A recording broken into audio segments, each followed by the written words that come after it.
নমস্কার বন্ধুরা, WP good নিউজে সকলকে জানাই স্বাগতম। এই মুহূর্তের সব থেকে বড় খবর, বালুরঘাট লোকসভা কেন্দ্রে হাতছাড়া হতে চলেছে সুকান্ত মজুমদারের। অর্থাৎ বিজেপি প্রার্থী খুদ স্বীকার করলেন।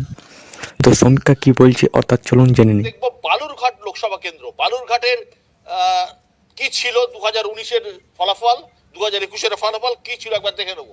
বালুরঘাট 2019-এর লোকসভা নির্বাচনে জিতেছিল বিজেপি, জিতেছিলেন বর্তমান রাজ্য সভাপতি সুকান্ত মজুমদার। ইটাহারে তৃণমূলে গিয়েছিল 27,000 ভোটে, কুশমন্ডিতে তৃণমূলে গিয়েছিল 740 ভোটে, কুমারগঞ্জে তৃণমূলে গিয়েছিল 18,000 ভোটে, বালুরঘাটে বিজেপি এগিয়েছিল 39,000 ভোটে, তপনে বিজেপি এগিয়েছিল 23,000 ভোটে, গঙ্গারামপুরে বিজেপি এগিয়েছিল 22,000 ভোটে, আর হরিরামপুরে তৃণমূল এগিয়েছিল 4,000 ভোটে। অর্থাৎ তৃণমূল চারটে জায়গাতে এগিয়েছিল, কিন্তু বিজেপির যে তিনটে লিডটা অনেক বেশি সংখ্যায় ছিল। আমরা দেখবো 2021-এর কি অবস্থা ছিল। 2021-এর বিধানসভা নির্বাচনে ইটাহার তৃণমূল জিতেছিল 43,000 ভোটে, কুশমন্ডি জিতেছিল 12,000 ভোটে। যে কুশমন্ডিতে 740 ভোটে এগিয়েছিল সেটা 12,000 ভোটে জিতেছিল। কুমারগঞ্জে তৃণমূল জিতেছিল 29,000 ভোটে। আর বালুরঘাট, তপন, গঙ্গারামপুর তিনটেতে বালুরঘাটে বিজেপি 13,000, তপনে বিজেপি 1,000, গঙ্গারামপুরে বিজেপি 4,000। অর্থাৎ বিজেপির যে লিডটা ছিল 2019-এ, সেই লিডটা এই তিনটি কেন্দ্রে অনেকটাই কমে গিয়েছিল। এবং হরিরামপুরে তৃণমূল জিতেছিল 22,000 ভোটে, বিপ্লব মিত্র হরিরামপুর থেকে জিতেছিলেন 22,000 ভোটে। একবার দেখবো পার্সেন্টেজ। বালুরঘাটে 19-এর লোকসভায় 46% পেয়েছিল বিজেপি, সেটাই 21-এর বিধানসভায় 42% হয়েছিল। আবার 43% পেয়েছিল তৃণমূল, 49% হয়েছিল বিধানসভায়। আর বাম কংগ্রেস পেয়েছিল 9%, এবারে পেয়েছিল 7% 21-এ। অর্থাৎ 2% যে ভোট, সেই 2% ভোট গিয়েছিল তৃণমূলে গিয়েছিল। হ্যাঁ, 2019-এর লোকসভার ফল, বিজেপি 33,000 ভোটে জিতেছিল। আর এই মুহূর্তে যদি 2021-এর মানে লোকসভারই ফল আমরা দেখি, তাহলে 88,000 ভোটে কিন্তু তৃণমূল এগিয়ে আছে।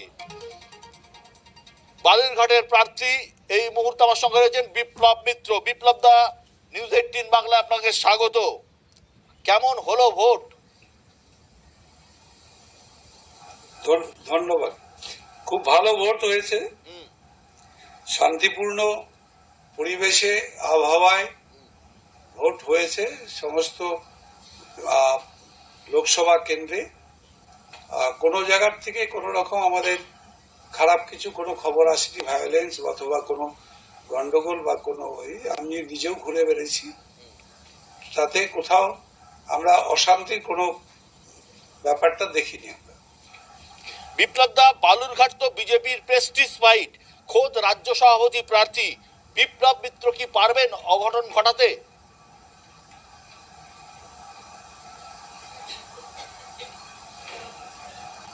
আমি জানি না অঘটন বা এটা অঘটন বলে না ঘটনা বলে আমি জানি না, তবে এটুকু বলছি যে সিটটা তো আমাদেরই ছিল 14 সালে, সুতরাং এবং সেটা তখন আমরা 14 সালে জিতেছিলাম 1,07,500 রেফারেন্সে। তো সেটা মাঝখানে আমরা হারিয়েছি 2019 সালে, সেটাতে আমাদের সঙ্গে ডিফারেন্সটা ছিল মাত্র 33,200 সামথিং ভোটে। এবার কিন্তু আবার পূর্বের জায়গাতে ফিরে যাচ্ছি আমরা 14 সালের জায়গায়। বিপ্লব দা, বিধানসভা ভোটের নিরিখে তৃণমূল এগিয়ে প্রায় 88,000 ভোটে এগিয়ে রয়েছে, কিন্তু লোকসভা ভোট তো কেন্দ্রীয় সরকার তৈরির ভোট, সেটা কোনো ম্যাটার করবে নাকি মমতা বন্দ্যোপাধ্যায়ের যে প্রকল্পগুলো সেগুলো ম্যাটার করবে, লক্ষ্মীর ভান্ডার এবং অন্যান্য কিছু?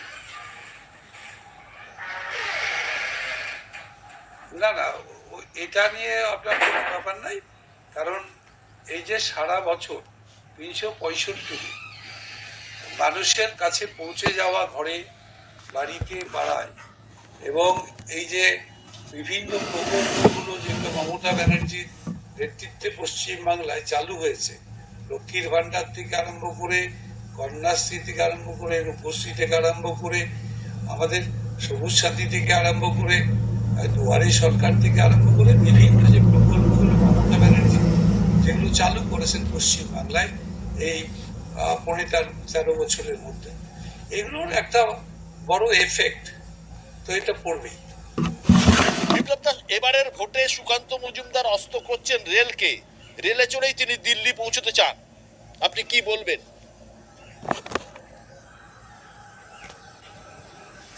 দেখুন, উনি বলছেন রেলের নাকি উনি উন্নয়ন করেছেন, আমি জানি না কি উন্নয়ন হয়েছে।